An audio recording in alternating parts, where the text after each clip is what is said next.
just watching it raw without anybody taking it through. You've got the gunshots, you got the reports, you got Trump with all the blood. You've got the female Secret Service agent who's ducking behind him. You've got the female Secret Service agent who's trying to like body protect him with the guys, and she's right in there. But she is so small that Trump is able to get his fist up and start addressing the crowd over the top of her, which is a weird providence. It's just we could see it. Because if you were saying it's just as weird as and providential as the bullet going through his ear, grazing his ear. You have this big dude behind him, right, looking like Kevin Costner's stunt double, right? Yeah, and so if he's on this side and the little girl's on the other side, we don't see Trump. Mm-hmm. There's nothing coming from Trump, but Trump having the girl on the crowd side is why he had this eye line. He had this, this. Yeah. Even shot up from the ground with a hero shot. Even up from the hero shot, we have full face, no face coverage, fist out. Yeah. If that had been all 6'5", ex-Marines, he would not have been able to do that. They would have been physically holding him down and taking him through. And instead, in our weird moment, we got this optic. We got this picture. Yeah, wow. And I think no president in history has ever had as many amazing photo ops as Trump. From the mugshot to the conviction to now this. Met a ghost of a king on the road when I first fell. Fire burning to my knees I fell. Met a ghost of a king on the road. Welcome to SAS. Welcome to Mid-July SAS. Yep. This is an episode on story. The story of them. Yeah, the story of nation. This is sort of reading the political story. Yeah, reading the story you're in. We just had a moment. Yeah, we did just have a moment. Trump just had a moment. Everybody just had a moment. It feels like, the photos coming from this are the thing, you think back on the 9/11 photos or the World War II photos. Yep. Trump with his fist up has got to be one of those photos that will be in it's all a picture. The history books. It is a lasting image for sure, with the blood striping his cheek and everything else. All of them around. I do think people will kind of remember. They say like you'll always remember where you were when. Yeah. I think a lot of people will have those kinds of stories. They'll remember the context in which they received this news and began to process this news. Well, I was out of cell reception camping. Yeah, see, he remembers. One text got through and it said, Trump's been shot. And we could not text to follow up until much later. And that was probably the worst way to find out. I was on a flight, pretty long flight, with people in front of me watching the news live. Oh, wow. And so it started, chaos ensued, and then everybody started turning on their screens and going to their news channel of source on the live TV. So people are watching CNN, they're watching ABC, they're all the breaking news, watching Fox. It was wild. And so I'm watching the footage, and I know the sound of a gun. And I'm watching, even on Fox News, they're trying to talk about loud noises, popping, could have been a firework. And it's like, this is not a firework. And you also can't have a firework that causes the president to grab his ear, flinch, drop to the, behind the podium. Secret Service responds, and they start ushering him out, and he's got blood all over his face. One of the news anchors was trying to say, we don't know that's his blood. It's like we can see the wound on his ear. Man. Denver Post had the Trump I jumped on Twitter. Escorted after falling. Yep, after falling. He's Biden level. Shooter killed or whatever it was, attacker killed. Right. But it was Trump's speech interrupted by Secret Service. It was, and I was real time. I was watching about 6 different screens, because I could see a couple, one row up to my right. I was on the aisle. Mm-hmm. I could see the screens in front of me. I could see the screens next to me. I could see the screen I was playing and the one immediately across from me. So 1, 2, 3, 4, 5, 6. Yeah, I was watching 6. And none of them were playing the same. Like they were all kind of going different places and looking at different things. And so very different spin from each angle. There's no unification. The thing that kind of shocked me was I had Wi-Fi on the flight. And so I jumped on Twitter, and I had these 6 different, broadcast news stations, and I had Twitter going. And Twitter, BB gun trended, staged trended. It's like all these things that were getting pushed and all these lefties trying to spin a narrative. So the big narrative wrestling match broke out, Yeah. you know, and it was just watching it play. And the thing that kind of astounded me was watching CNN and Fox have very similar takes, extremely downplayed, like extremely nothing to see here until they started adding guys like Bret Baier on the phone.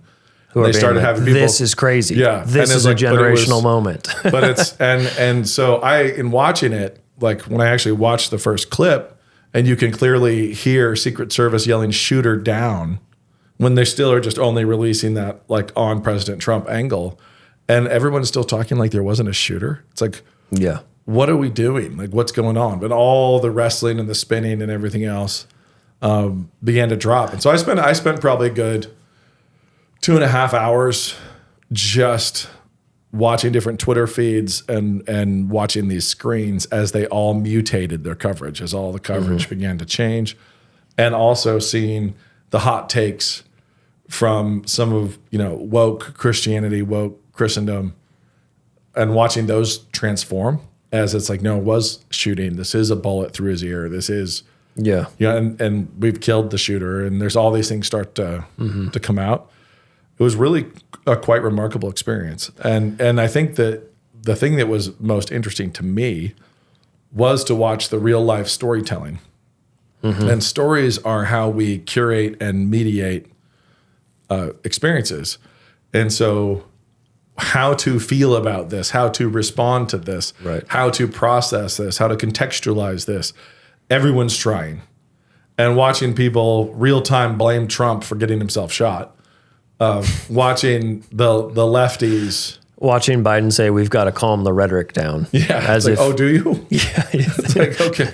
You think? meaning Trump has to calm the rhetoric down. Yeah. Yeah. But watching everyone try on these different outfits, like they're trying on different narratives. Yeah. And the conservatives are doing it. The right side is doing it. The left side's doing it. Even down to our level of, you know, World News posting an op-ed by Truman saying like, I could have gone to a barbecue with the victim. Yeah. You know, just massively off the point of what we're talking about here. Yeah. Like, yes, you could have. We do feel terrible for that dad. Yeah. But at the same time, you know, help us talk about. And his family should be proud This of him. thing. You know, his family Yeah. should be very, very proud of him. But it's Yeah. one of the things it was amazing to me, having just watched the raw feed on a bad TV into my headphones, hearing the gunshots, hearing like return fire, seeing the Secret Service make a clown show of themselves, even just on the stage. I was really surprised by just how not an Olympic team they were. Like, this is not the best of the best of the best of the best, sir. Like, no, not to like knock everybody who's involved, but you're just watching it and being like, what is going on? Like, Yeah, because they posted. I mean, CNN posted the transcript of, you know, the female agent shouting, "What are we doing? What are we doing? Where Yep. are we going?" yeah. You know, like, are we clear? You know, Yeah. which is obviously some of those are basic questions. Yeah, but so just watching it raw without anybody taking it through. You've got the gunshots, you got the reports, you got Trump with all the blood. You've got the female Secret Service agent who's ducking behind him. You've got the female Secret Service agent who's trying to like body protect him with the guys, and she's right in there. But she is so small that Trump is able to get his fist up and start addressing the crowd Yeah. over the top of her, which is a weird providence. It's just Because we as, could see it. Because if you were saying, it's just as weird as and providential as the bullet going through his ear, grazing his ear. You have this big dude behind him, right? looking like Kevin Costner's stunt double, right? Yeah. And so if he's on this side and the little girl's on the other side, we don't see Trump. There's nothing coming from Trump. But Trump having the girl on the crowd side is why he had this eye line. He had this, this Yeah. even shot up from the ground with a hero shot. Even up from the hero shot, we have full face, no face coverage, fist out. Yeah. If that had been all 6'5", ex-Marines, that he would not have been able to do that. They would have been physically holding him down and taking him through. And instead, in our weird moment, we got this optic. We got this picture. Yeah. Wow. And I think no president in history has ever had as many amazing photo ops as Trump from the mug shot to the conviction to now this. It's Right. like these are I mean, even down to the level of slightly humorous, but him staring at the solar eclipse. These are all like the iconic moments. I don't know. As someone seeing that photo come through on finally on the camping trip, I felt like I saw articles today from even the Wall Street Journal being like how dismayed everyone is, and I was fired up. Like I was like, I'm not tired. no. I'm fired up. And I'll so say, are all the as other somebody guys I talked with to. somebody without like, I would not describe myself as having any kind of emotional attachment to Trump. Well, I He- didn't he's- until this. Exactly. He's an amazing character. He's a weird character in history. Yeah. And I think I've said here like that Biden and Trump were fighting over those irrelevant Caesars. You know, at the end of the Roman Empire, like we've got through Julius and Augustus. We've done all the big ones. Right. And we're just kind of spiraling into these administrations that are just part of the decay. I'm really grateful for what Trump did in his first term. You know, Right. it was not what I expected him to have done. Biden has been horrific, but I'm not a Trumper the way people are fans of Trump. Yeah. Like Yeah. I admire a lot of what he did, but again, watching the footage raw, like without somebody talking, no journalist talking, nobody trying to mediate or curate or anything, just watching the footage and seeing him turn his head and then react. So his head turns and then he it's just in time, grabs his ear. He goes down. He doesn't know that somebody is about to die right behind him, in the crowd. One of my first thoughts was, where is it coming from and who's getting shot behind him? Like there's people, other people are getting shot. He goes down, then Secret Service comes. You've got shooter clear, so they get him up to try to move him. And he's saying, wait. Like, no. Yep. Like, and he's resisting. And then when he turns and kind of fights through them and looks at the crowd and is yelling fight with his Yeah. fist up, Yeah. it's like it's moving. It's actually a Right. powerful thing. And the reason why it's powerful, and this is kind of what we'll talk about today, but the reason why it's powerful is because it is an authentic reaction. It's real, not staged. Well, that was the not question I prepped. had for you. Is it Nothing. I've heard people describe it as, wow, his sense of marketing is impeccable. And I thought to myself, in one level, yes, but that's not marketing. That was the man standing up. And here's the weird leading. the weird thing is to say that man isn't like that man's reactions are impeccable. Sure. Yeah. Like it's Yeah. the marketing. Like no, he was bleeding. Like he's being pinned by Secret Service. He's just been shot. It's like this has happened. His goal was reflex. first, get me my shoes, I think, Yeah. and then second, I'm not wait. leaving without my shoes. Yep. And he wants to address the crowd. Right. The And crowd say is all fight. here in this chaos. That crowd could have scattered, screaming, running, trampling people. Somebody's dead behind him. There's wow. there's a man. Two other people shot. Yep. Right. So there's a dead man who died trying to protect his family. Behind him, Secret Service is trying to pull him off. He's bleeding out of his ear, which has just been shot. And his reaction is to look to the crowd and get his fist up and say, fight. Yeah. And that right there is, I've watched a number of people that I would call progressive left or left Christendom or never Trumpers just comment on like, man, that's the real him. This is the real him. Sure. There's not a green room where he was prepping. This is the real guy. And it kind of shocked people. It's kind of rocked people back. But it actually is it's a very powerful scene. Right. And when we talk about the story of it, as people try to play different details, you see people on the left trying to create a conspiracy narrative around this being staged by Trump, and the right because it's been so good for him. You see people on the right looking at the buffoonery of the Secret Service and wondering how the heck this could not be a conspiracy. Right. I mean, And we don't have to get into all the details Yeah. right now, but we should in a moment. How is this not a conspiracy? The left is, how is this not a conspiracy? Nobody believes anyone. Right. Trust is completely lost. Nobody believes anyone. And so I think there's a few things that we can say. I could say with a fair And of course, degree we have to be confidence. careful whenever launching into something like this. You can't pretend the story's locked right now. No. No, No, and it's that we're not, not but- going to find any new But information. in terms of watching it play and watching people try to spin it, but this had its own gravity. It's got its own. It's not a BB gun, not a paintball gun. yeah. This is everybody from like Obama saying, "I'm glad Trump wasn't seriously injured." Like what? Why are you downplaying this? Why are you? Yeah, I'm glad you weren't seriously injured. Someone tried to shoot him in the head, and your response is... He came centimeters from death from a high-velocity round. He was saved by immigration as he turned to look at an immigration chart, and the bullet goes through the ear instead of his head. A high-velocity round goes through his ear, that close to his skull. And I'm so glad it's not serious. It's like okay. But that's all an example of people trying to find ways to dig little channels for this water, this narrative to pour. Yeah. How do we channel this and steer it? So people call it spin or anything else. Mm-hmm. But how do we curate this not for the past, but for the future? All the storytelling and all the spinning is all about how to control the consequences of the narrative and the flow of the narrative downstream. So when people are sitting as just news consumers, there's a few things we should know. One, this is for sure, 100% guaranteed, promised into the camera. We will never know the full story, ever. Ever. Two, this is like 80%.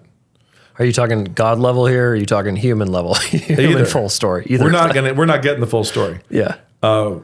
I myself, consumer of news in Moscow, Idaho. Sure. Not going to find out what happened. I will not ever know the full story. I mean, they already tried to tell us they couldn't unlock his phone. That's already flipped it to today. I mean, where they're like, "Oh, we got it open." It was somehow. one of those Gab phones. It was really hard to unlock. It was so hard, so hard. This kid had no social media history. Yeah, so that's one we will never know fully. We can only suspect, and people have their different credulities and their where they trust and where they mistrust and all that kind of stuff. But we won't know. Two is we don't have any right to know everything. We don't need to know everything. We have an insatiable quest for omniscience. I was going to say, I want to know though. Yes, right? I want to know. I want to know. But can I demand a full accounting be handed over to me? That's the central lie of democracy, is that we deserve that and could handle it and would know what to do even if we were handed it. Right. Now I'm not in favor of lies. Right. I'm in favor of classified documents not being released. I'm in favor of honestly looking at the American people and saying, we're not telling. This is too dangerous. This is too problematic. We're just not telling you. So if it's really simple, which it's not, there could be versions of this that we could be told. But we don't actually have the right to know everything. We just don't. Right. So, and we're not going to know what went into this kid's life, what radicalized the shooter. We found out some of these things. So many things. There's so many. But there's so many factors that go into that. But being at peace, I have a buddy in the music industry that I've said this to a lot. Stop trying to know everything. Stop thinking that you have to adjudicate Israel and Gaza. Stop thinking that you have to know all the stuff. That's such good advice. Stop it. Stop thinking that you're on God's throne and that you're sitting here waiting for reports so you can decide who to tweet for. Yeah. It just is ridiculous. So we can know some things, and we can know enough to know where righteousness and unrighteousness are. So we can know, for example, that Hamas is holding a bunch of hostages. It's like, but does that tell us that Israel IDF has never overreacted or never mistreated Gazans or Palestine? No, of course not. Of course we don't know that. Do we know that they are justified in chasing down those hostages and doing what they have to do and killing who they have to kill, whom they have to kill to get those hostages back? Yeah, they're justified. But I can't speak to every single action. I can't speak to every round shot, every butt of every gun hitting every skull. I can't possibly. And I'm also not supposed to. Yeah. You watch people get really screwy when they try to carry that kind of weight. Exactly. And go deep they down. Try to carry the weight, and they try to also judge between conspiracy theories. Yeah.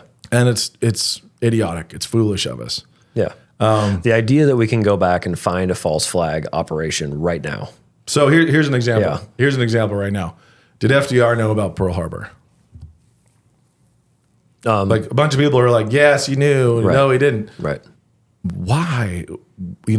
Right. what possible human motivation exists in a narrative for a man in leadership to discover that there's an unprovoked attack coming on the Hawaiian Islands and do nothing.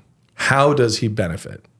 Yeah. And so I don't know what he knew when, but I do know that there is zero benefit I mean, to not saving the day. you have to tell a whole story where he goes crazy. Yeah. And is like an authoritarian. And you have to postulate lunacy Power and you have to, hungry desire because to rule the world. Yeah. If you're in that seat and you're like, oh man, I know about this thing, you looking really smart and pulling the rug out from underneath the Japanese attack and not crippling your navy, and defeating them, and really just destroying them. If you really want to be in a war, it doesn't stop you from being in a war. It's an unprovoked attack. Right. Like you're in the war. Right. You're in. Yep. The other thing is there, and I'll say this: no one wants to be in two theaters and two wars at once. This is why we had to open up the Russian front on Hitler. Nobody. And for us to be in two wars separately, the Pacific theater and the European theater at the same time, is total lunacy. We should have been destroyed. It was absolutely totally deft strategy on the part of Hitler and Japan to have us pulled in two separate directions across two separate oceans. That's the worst possible place we could have been, just bent over the barrel, as a country trying to jump in. Because we won, we forget that. It's like that was like checkmate, except for not. We had a lot of people, I guess. We had a lot of very, very, very tough farm boys. Yeah. We had and we sent them two different directions. Now, all this to say is when we're talking about conspiracy theories, will I ever know what briefings FDR had? Will I ever know that? No. Do I ever need to know that? No. But can I hop out and look at the movements of nations and understand human motivation and understand what would benefit him and his policies and his positions and what actually is So can terrifyingly scary and threatening to everything he holds dear? Yeah, I can. And so I end up pretty cynical about some of those conspiracy theories. So can you do that with the the Secret Service team right now? Like the idea, obviously the news is out. They knew something was happening. They were tracking this guy and then didn't do anything about it. So that raises big questions. One high-level friend, high-level security friend, has worked with people at this level often, just said, do not underestimate their incompetence. They're buffoons. They're fools. And honestly, you look at that poor chick up on stage. The one squatting behind the podium. Squatting behind, being, down scared. She goes down to the car. I think she's the one saying, where are we going? What are we doing? What's going on? She's and the holster one, too. And then I think she's the one trying to holster her gun, and she can't holster her gun. She's trying to holster her gun. Oh no, just really not pulled it before. And so you look at that and you say, these people, just planned and executed an amazingly complex conspiracy. But in doing what they did, they hired the wrong sniper. They just made a little mistake. Yeah, they got one that missed 5 times. Yeah, the trigger man was not talented. They put all this into this massive conspiracy. Now, there's a ton of stuff I look at. I'm like, I can't explain that or this or the other thing, but I also can't even know if it's true. Sure. Things are hitting me on social media like, this is this is what happened with this local cop. I don't know. Right. Like, I've got no knowledge of that. I don't know. And I don't think I will ever be told the truth about all of it. Mm-hmm. What I know is that somebody tried to shoot Trump. That's what I know. And it didn't work. And then I can look at the aftermath and the incompetence. And all the incompetence and the attempted spin, too, as people are trying to control the narrative and BB gun trends and staged trends and all this kind of stuff. And then I can look at the Biden campaign's reaction, and I can look at, everybody's reaction. Now, what I can do is I can read the story from a high level and watch the big movements of characters and teams, as it were. So before this, we were watching a Shakespearean drama play out where the Dems were going to depose a sitting president / candidate. And they'd already gotten themselves in a pickle, because for him to be incompetent, completely incompetent as a candidate, is to admit that he's incompetent in the office now. And so if he's competent in the office now, why is he not competent as a candidate? If he's incompetent as a candidate, shouldn't Kamala be running things now? Right. Like he should already be out.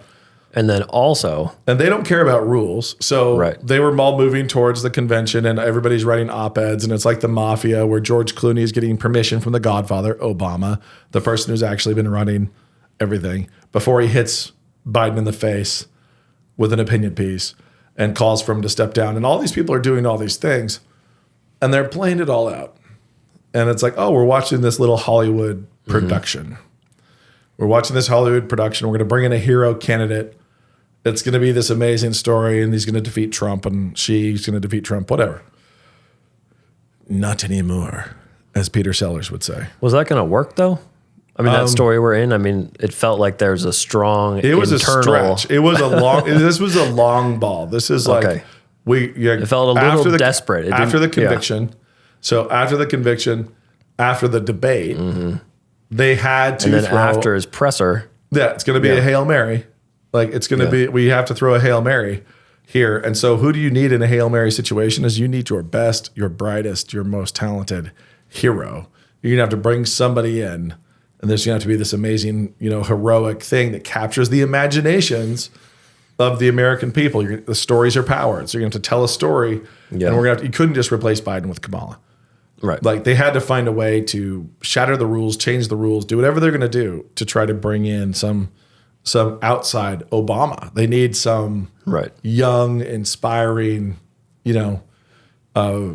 politician of the future to be the non-boomer. We have these two senile boomers battling. We need to bring in somebody from outside and have new blood, et cetera. They were setting the stage.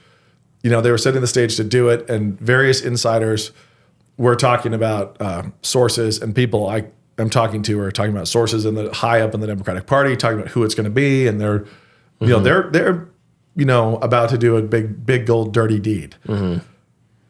They can't now. It's like it's all stopped. Is that because it's the fact of an assassination attempt is so strong and emotional? So galvanizing. Yeah. Trump support went up when he was convicted of felonies because everybody saw it as injustice. And this intangible they that the American people do not trust. Yeah. Like it doesn't matter what face goes there or anything. They tried to kill him. Right. And that's at the big picture. nobody's thinking that to 120-year-old rando tried to kill Trump. They tried to kill Trump. Well, I mean, also an And- entire establishment saying someone is a fascist yes. opponent of democracy. Yeah, there were for people, 8 there were years. journalists talking about how Hitler had assassination attempts. Just because you survive an assassination attempt doesn't mean you're a good guy. They're Right. they're still going. We're Hitler. catechized that it would They're be okay. still- yeah, he's actually Hitler, and then someone tried to kill him. There's And a I connection honestly, between as those much two. as I've loved Jack Black, I hope Jack Black feels enormous pain economically. Wait, what did he do? Jack Black was saying next time, don't miss Trump, like singing it and Really? yeah, next time don't miss. And, in front of a big crowd and really kind of getting everybody up about it. So I'm hoping he has a Bud Light experience. I don't know that he will Right. inside his echo chamber, but I'm hoping he Right. does. And actually feels what America is actually like. So America, middle America, red America, even moderates, even people who are like, Trump's so caustic or whatever. They tried to kill him.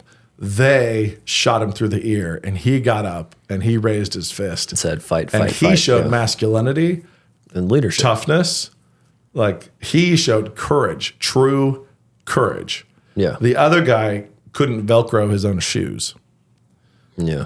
And Trump is refusing to let the Secret Service leave without them. They convicted Trump. They tried to kill Trump. At this point, any candidate the Dems put out is a sacrificial lamb. Whoever that is has got to go stick their tongue in the buzzsaw Yep. because Trump They're has just going to as leave much- it Biden and run it. I can't even imagine how much fundraising is possible if you raised as much money as he did after criminal conviction. Now it's truly insane. It's like when they're selling photos that photo with, like whatever little machine signed fight and signed by, Trump. Yeah. Like, oh man, that, I'm reminded of like Nolan Ryan, The blood when he got picture, a baseball in his face. How that picture was in pitching, every bar in America. It's like there's this old dude leaning down on the mound with the mouthful of blood. It's like that is now this. And so whoever wants to come out against Trump needs to be somebody the Democrats don't mind never seeing again. It's the resident. Kamala or Joe. I think it's the resident. Yeah. So they don't mind never seeing Joe again. Yeah. And they don't mind never seeing Kamala again. So it's one of them. It's one of those two. They're not going to waste, a potential future candidate for 4 years from now. Yeah. Throwing them into this buzzsaw. It's just not going to happen. Doesn't it seem though? I've seen a few people similarly, like, he's got it in the bag now. That seems a little naive. He already did. Yeah. Okay. But you're not worried about more dirty deeds? I think the level of dirty deed required is so big now. Yeah. You've heard coaches say this. You've heard players say this. When it's like, then the ref stole something from us, and over again, you'll hear coaches say you cannot leave it to that situation in a place where it's up to the ref. Yeah. It's your job to put it out of reach. It's like, don't be in that situation where one whistle, can actually, it's one of the ways where you have to cope with things, like when the whistle's bad. But that's something over and over and over again coaches will say. If Biden gets 120 million votes this time, I do not think America stands for it. Right. I actually don't think that pill is going down any more than another vax mandate or, another, hey, masks are required. I don't think they can force that again. Now, okay, couple. And yes, I was, as side note, I would say, yeah, they 100% cheated in the last election. Yes, there was 100% election interference, and it's not disputed. It just is not disputed. And it's surrounding it and up to it and leading on to it and before it and the lawfare, basically, all that. But if we went off of Trump's conviction, right, that he was guilty of campaign finance violations or whatever it was because he paid a settlement to Stormy Daniels and that settlement benefited his campaign, and so he's in violation of campaign finance violations because a payment in hush money or legal settlement with contracts benefited him somehow. And Hunter Biden's laptop suppressing that story, that didn't benefit Biden. All the benefits. Right. If we're going to try to equal weights and measures that this was criminal and deserving of a felony conviction, and over here, every journalist who suppressed something is making an undeclared donation. Well, now we're putting cash values on these things. It's like that. Like, come on now. Well, I mean, also Biden saying we got to put Trump in a bullseye like a week before. Yeah. All you have to do is watch the J6 stuff and understand that us highlighting, hey, there's unequal weights and measures doesn't matter. No, obviously, it's totally a moot point. Yeah, and then so I guess part of the question. My point is, there are still people who would be like, I don't know, there's cheating. Oh gosh, yes, there was. Yeah, of course there was. I mean, they just threw out his secret documents case. The judge just did. Yep. Yet again, a number of those same conservatives being like, well, he shouldn't have had the secret documents. Yeah. Yeah. Of course, did you ever see the fact that they had thrown top secret cover pages into the photos that were not there? Did they? Yeah. Of course they did. So in the photos that were released, of course they did. So there was sprinkled them. Yeah. They seeded it. They're like, we need the Democratic voter to understand. We need it to be in red and it's got to be. Yeah. But anyway, the point is, would they try to cheat? Yeah. And they, again. Well, we just had a fantastic episode on the deep state that launched in Man Rampant, talking about how they of the deep state is not some awesome machination. We don't have some big puppet master behind the scene. We've instead got 15 million federal employees who are all can you run back through the details of the head of the Secret Service? Like what were you telling me about her?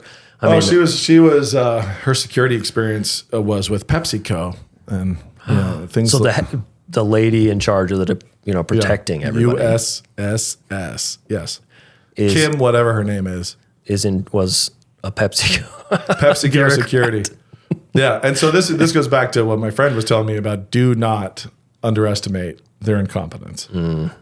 Like, do not underestimate the fact that they could have put somebody non-binary who could not be criticized in charge of securing all lines of sight. Sure. And they were giving really the go ahead on the, and it's like, and so the go ahead on the shot. Somebody really, really, really, really bad and bad at their job was in charge of that. Don't underestimate that possibility that these are the same people who know how to attach doors to Boeing airplanes. And where we have an absolute collapse in quality control on a national level, do not expect that to remain quarantined down in your FedEx and UPS deliveries and not make its way all the way up into the best of the best of the best of the best, sir. You know, it's like, don't think that rot won't go all the way through. It goes all the way through. Well, we already know they've changed all the requirements and qualifications for getting into all of these types of jobs. You know, I mean, absolutely, because they aren't even trying to hide that. Let's go off what we know, just what we can know, and not have any kind of conspiracy. Yeah, I saw 2 chick agents on stage. DEI hires because they changed the qualifications. And I saw one try to do her job, right? And she just got in front of Trump. She was just doing the best she could with her size and stature and everything else. So I don't want her in that position if I'm Trump. I don't want that. But she was working to do her job. The other girl was like, "What the heck is going on?" and couldn't holster her weapon and was scared and ducking out of the way. Using the audio lines to say, "What are we doing in the middle of a crisis? What are we doing? What are we doing? What are we doing? What are we doing?" It's a good question, but you're supposed to know. No, you would have. Did you pay attention at the briefing, or was there a briefing? Yeah. So I see those 2 women on stage. One of whom is jumping in trying to do her job, and she's putting her body in harm's way for the president. She's just a foot too small. Yeah, and the other who is doesn't have an idea of what's going on. I can ask myself, and I could ask anybody else, could you find anywhere else? Could you go out and say, "Hey, let's go through the top tiers. Let's go through our tier 1s. Let's go check our tier 1s. Do we have any really highly qualified FBI SWAT? Do we have any ex-Rangers? Do we have any ex-SEALs, Delta? Do we have anybody who's 6'5", running NFL speeds with incredibly high marksmanship?" Yes, we are a very large country, and we do have that. Do we have any available dudes who are borderline Olympic level athletes for this group of people who should be the best of the best of the best, sir? Is this actually all that's available in the current labor market? Is the Secret Service having trouble hiring also? Like, do we have really, really qualified, dangerous dudes? And the answer is yes, we do. We are a big country. Like, we are a very large country. We have large armed forces, and we have plenty of rot in plenty of places. But we're talking about a relatively small elite group of people. Yeah. The Secret Service handling presidential and ex-president details.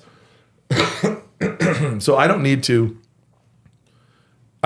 look at that chick's qualifications. I don't need to know how fast she can run the 40-yard dash or what her vertical is or whether she could beat me hand to hand. Yeah, well, yeah, or whether she could outshoot me on the range. Right. You're like, so even if she could, I don't need to see that. I know the world God made, and I know that even of the girl who's throwing herself into her job, and is reflexively doing her job as she was trained, I know that I could today go find guys in the Moscow Pullman area who could do that job better. It's not. I mean, we watched it. You can see it's like I'm even talking about the one who's trying to do her job as opposed to the one who's scared. Like, it's not her fault. It's not her fault that she can't physically force the president to keep moving. It's not her fault that she's 5 foot nothing. And that he was able to force his way back. And if a guy was 5'1" and wanted that role, it's not his fault, but he shouldn't get the job. It's like he shouldn't have the job. And so the fact is, even if we expanded it, and like, okay, maybe Nate, you don't know, you're talking about Moscow Pullman. Okay, let's add Lewiston, Clarkston. Let me go take this little survey in northern Idaho, eastern Washington. I mean, how many people are we at now? We're at 150,000 if we take the counties. I can even think about how many guys off of the teams that I have met in this area. Like how many guys have high level security and security and combat experience. Sure. We jump into, jump over to the FBI or anywhere else into SWAT and so on. Everybody knows I'm not a fan of the MPD, right? And I'm not a fan only because they're not a fan of me.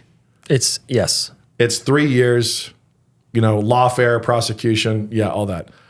And I know I could go down to the police station and I could find a dude from the Moscow Police Department who could do that job better. Yep. And it's just the way it is. Right. And that's not knocking the poor girl, who's up there trying to do her job. The point here is when people want to get conspiratorial, just don't underestimate the rot. Don't underestimate the rot that you see everywhere. Sure. Is everywhere. It's everywhere. Where we are making decisions not based on merit and not based on ability, but based on ideology. Yeah, just down to the level I work obviously at a publisher. So boxes arriving on time is kind of like the thing. And you can track that over the past 5 years and just see they don't come on time. they just don't. The number of things recently where I'm like, oh yeah, I'm paying extra for this shipping and then it just doesn't come. Yeah. Like good luck getting your money back or it's pretty wild. So everything you see when you're trying to find good help, when I'm trying to find somebody to cut my grass, when I'm trying to find somebody to do anything, it's not easy. It's not easy. It's not easy. The rot gets everywhere. Now, when you go into, we go into a specific task, it takes a very high quality, high caliber individual to meet that, to fulfill that role, to meet that need. If you insert ideology and anything other than raw meritocracy in that moment, the decay accelerates. It just will accelerate. Yep. Then it absolutely does. That works from businesses to athletics to everywhere. Everywhere. Yeah. Everywhere. Okay, so what we've seen now is kind of an interesting switch where I think Jake sent me a WAPO headline today that said something about how Elon Musk and other pro-Trump right-wing billionaires are shaping the narrative of this assassination. And, good. and that kind of cracked me up. That's like the clear white flag of we're losing because now we're talking about how the other side is actually telling this story. But it's, right after it happened, Elon full on endorsed Trump. Yep. And then that got the most interaction of any tweet in forever. Yep. And where are we moving from here? What do you think? How do we, as we're watching this happen, avoid doubling down on the wrong things? Avoid taking the bait, as your dad is fond of talking about, but at the same time, still make sure we move forward. I think where we are right now is there's going to be. I think it's Trump in a landslide against anyone at this point. But we have tens of millions of people, that's probably fair, who, maybe even more, who completely falsely believe that Trump is the answer. They think this is the solution. Yeah. And he just isn't. So, he could be better for your taxes. He could be better for your interest rates, but he is better for the border. He is not the answer. Do not confuse a political candidate, especially not a corrupt, flawed, broken man, even though he's courageous, even though he's bold, even though he's a fighter, even though he's a real alpha. Do not confuse him with a messiah. Do not think that this is going to fix stuff, because I think Trump wins in a landslide. And then what? I think the story's all about this wrestling match between Trump and the goo. Like the goo of the deep state. Yeah, the goo of the administrative state. I wouldn't even say the deep state, the administrative state. Yeah. So what's the deepest state? Like the deepest, the most entrenched, like the largest root system. 15 million federal employees, But beyond that, 20 million. Yes. And actually, I was like, man, I need to talk. I'm not going to write this. I need to talk my dad into writing a book real quick because he can do stuff like that. It's like, I want him. Can somebody please finally throw a kill shot on the public school system? Can we just end it? Can we call it the deepest state? Like this is children. This is the deepest state. The deep state is the fact that we have a government network of educational institutions where Christian families and conservative families and liberal families go hand their children over for their catechisms all day, every weekday, 9 months of the year. Yeah. That's the deep state where does the state have a high touch relationship with the American people such that they can be affected and steered in the government school system? That's the deepest state.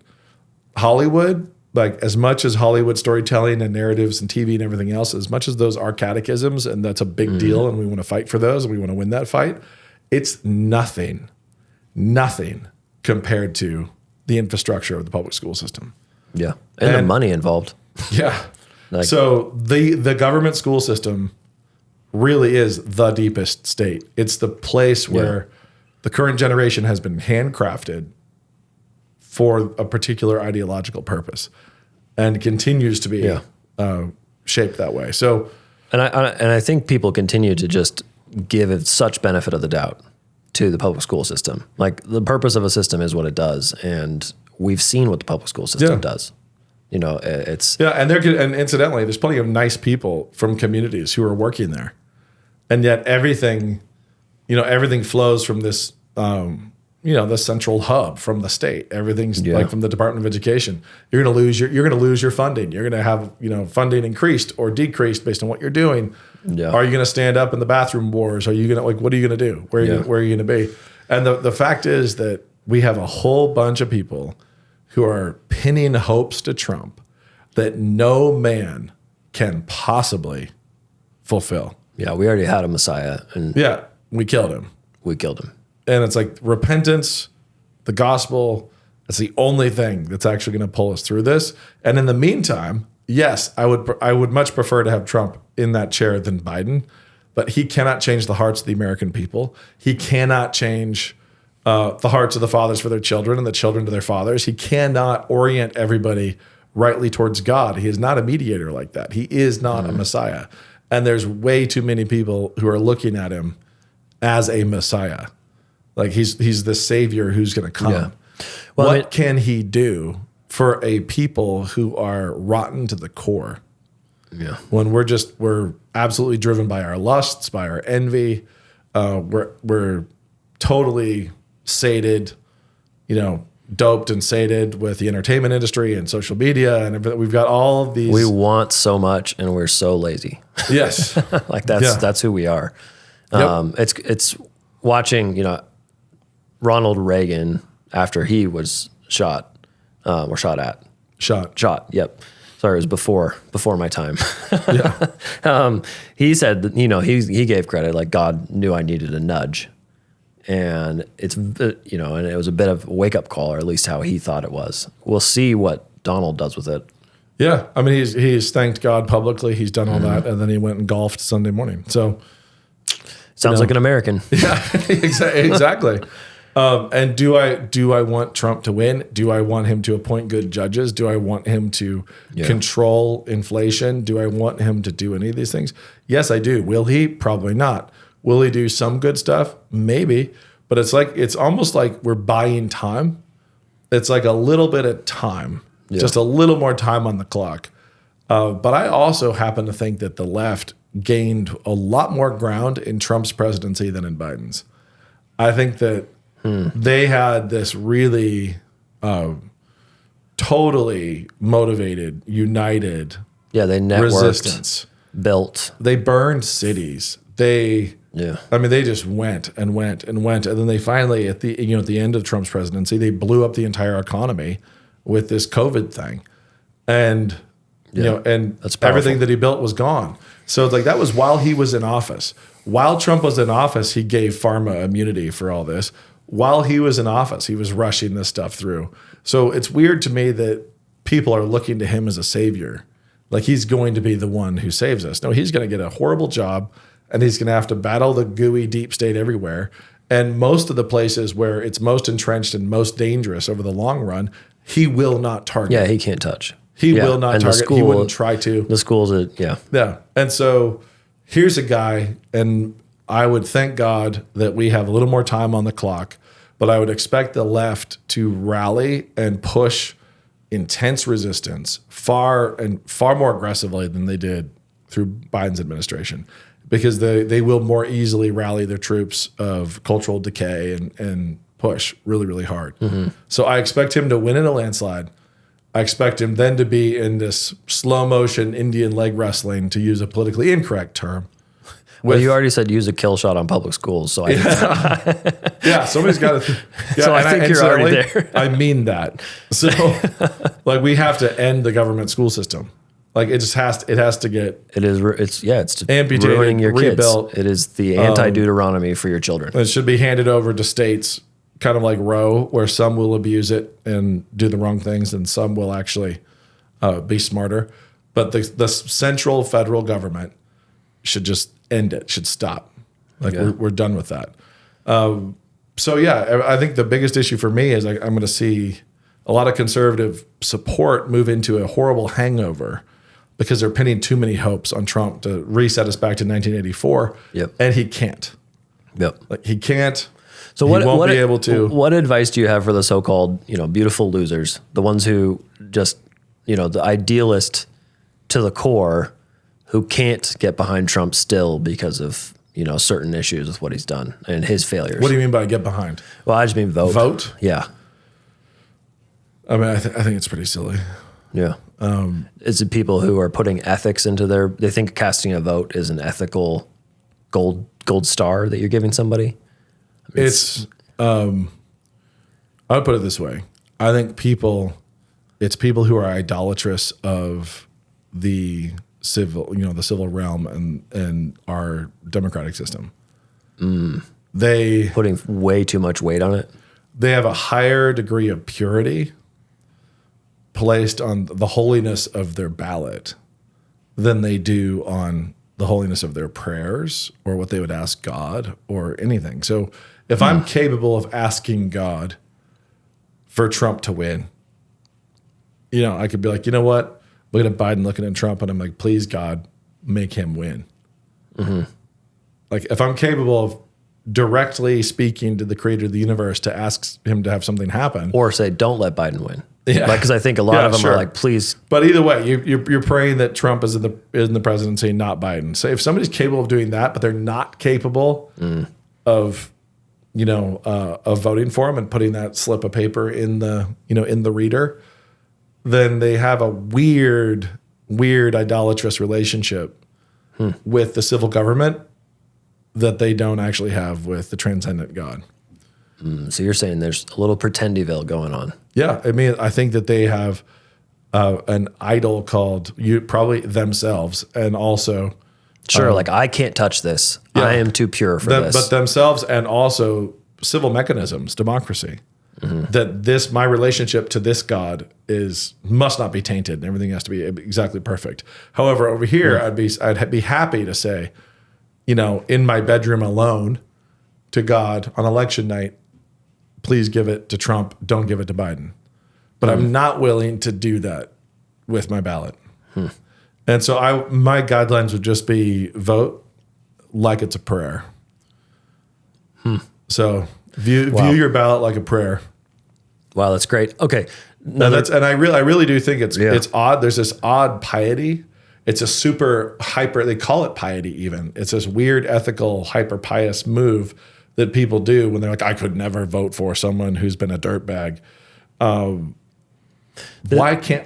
are you just so perfect? This is pretty fun, because in college, I remember writing a paper on why America should be a 3-party system. Yeah, okay. Just one of those classic sort of middle of the road things. And you look back on yourself being like, but it's not, because that doesn't work, you dummy.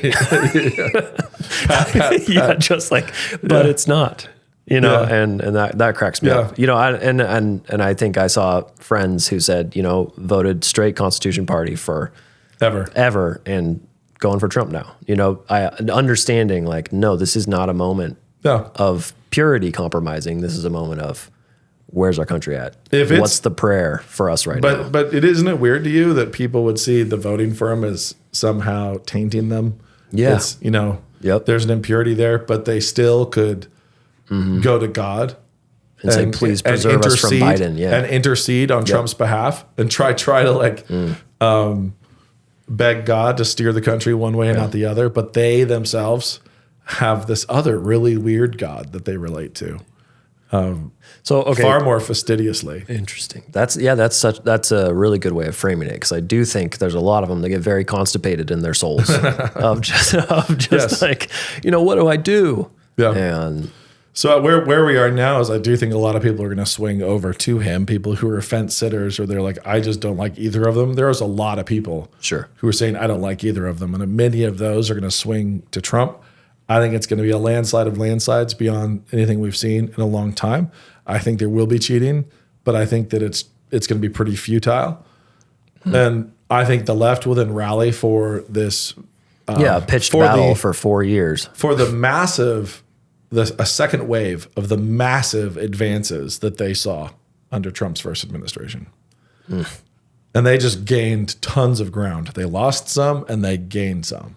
Sure. So Roe, big gains, right? COVID mandates, that whole thing, massive losses. The trans stuff, we got massive losses, like just over and over and over again.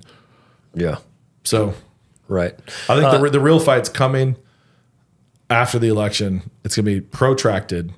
It's going to be constipated. It's going to be gross and ugly. I think Trump will do some horrible things. He'll do some good things.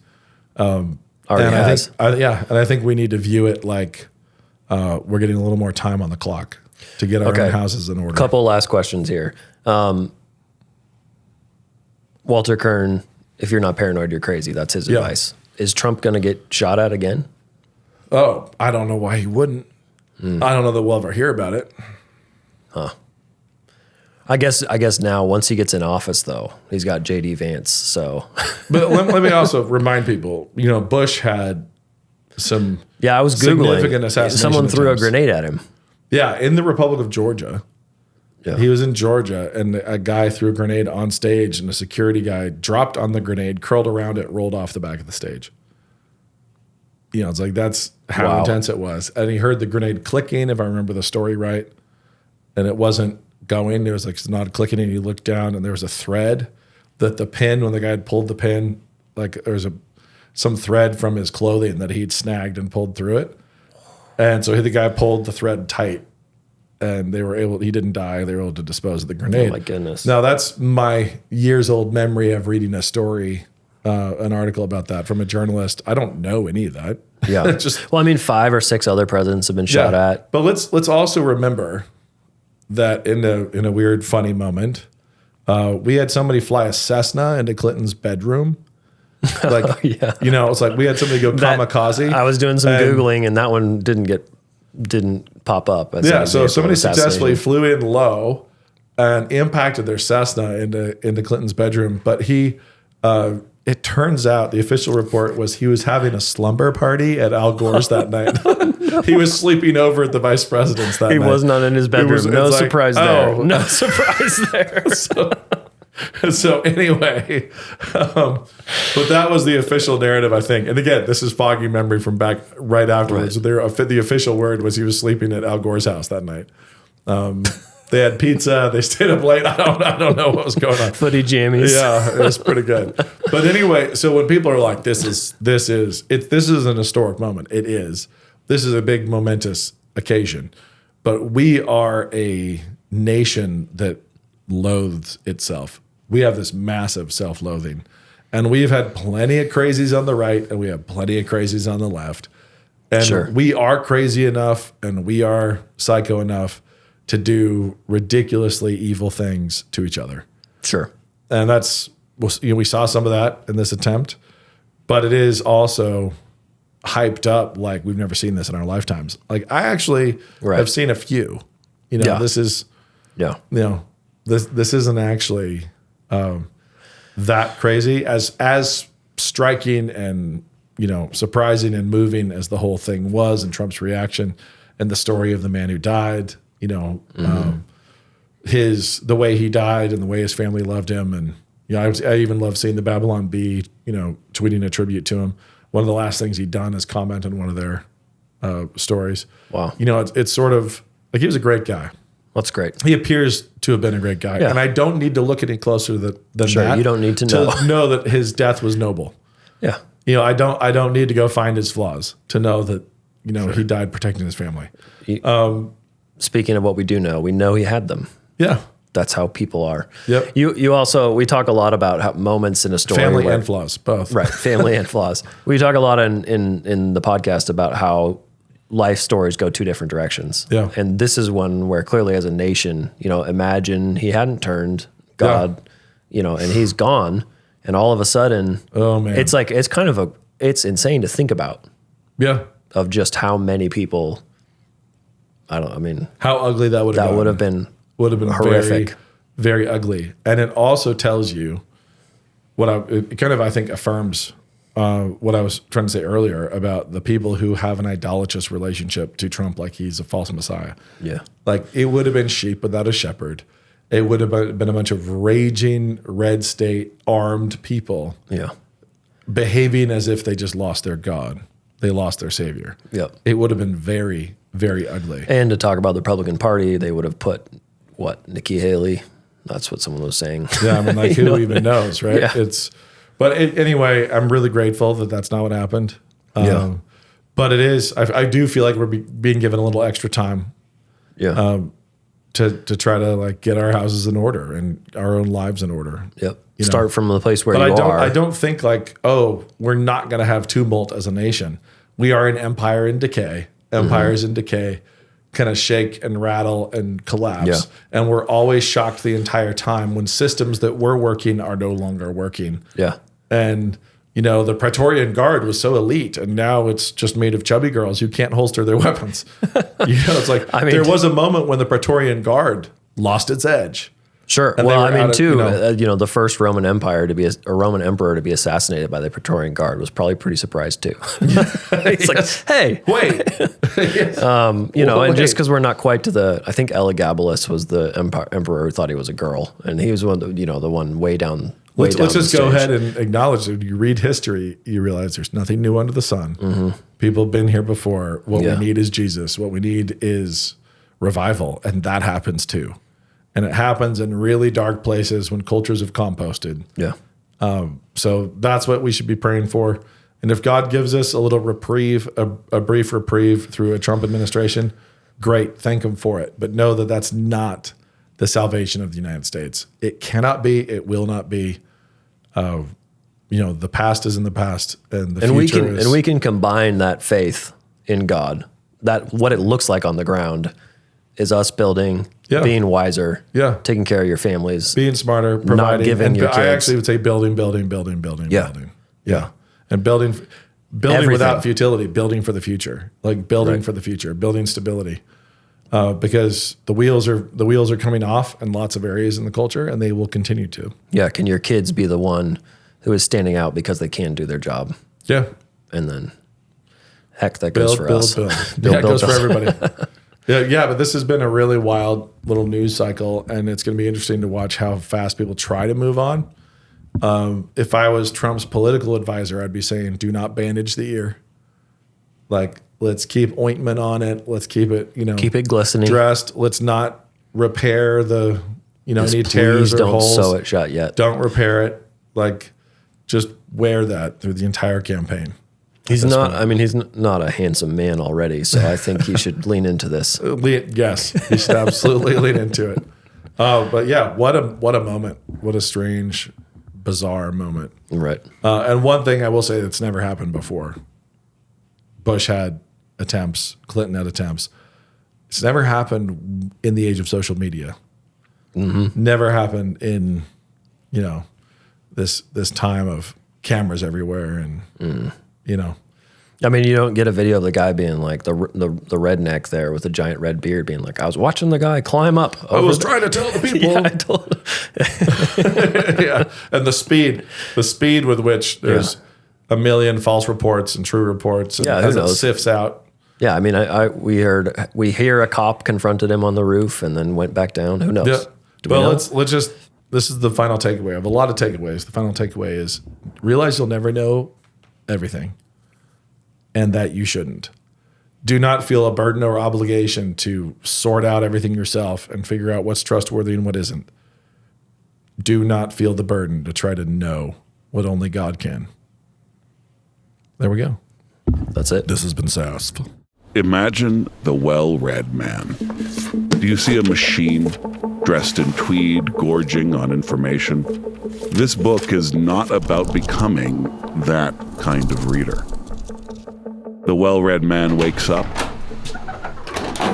and consults with Moses on his way to work. And God spake all these words, saying, I am the Lord thy God, which hath brought thee out of the land of Egypt. He sips his coffee and ponders the wisdom of Hannibal's elephants crossing the Alps.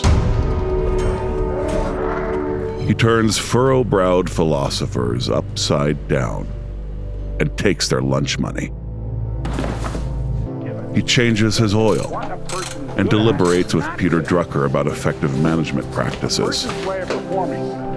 He regales his wife with the tale of Monet's water lilies in the gardens at Giverny. He sings with Sandra Boynton as his toddler's eyes grow heavy. This book is about becoming that man. Be as human as you can be. Learn how to read a book.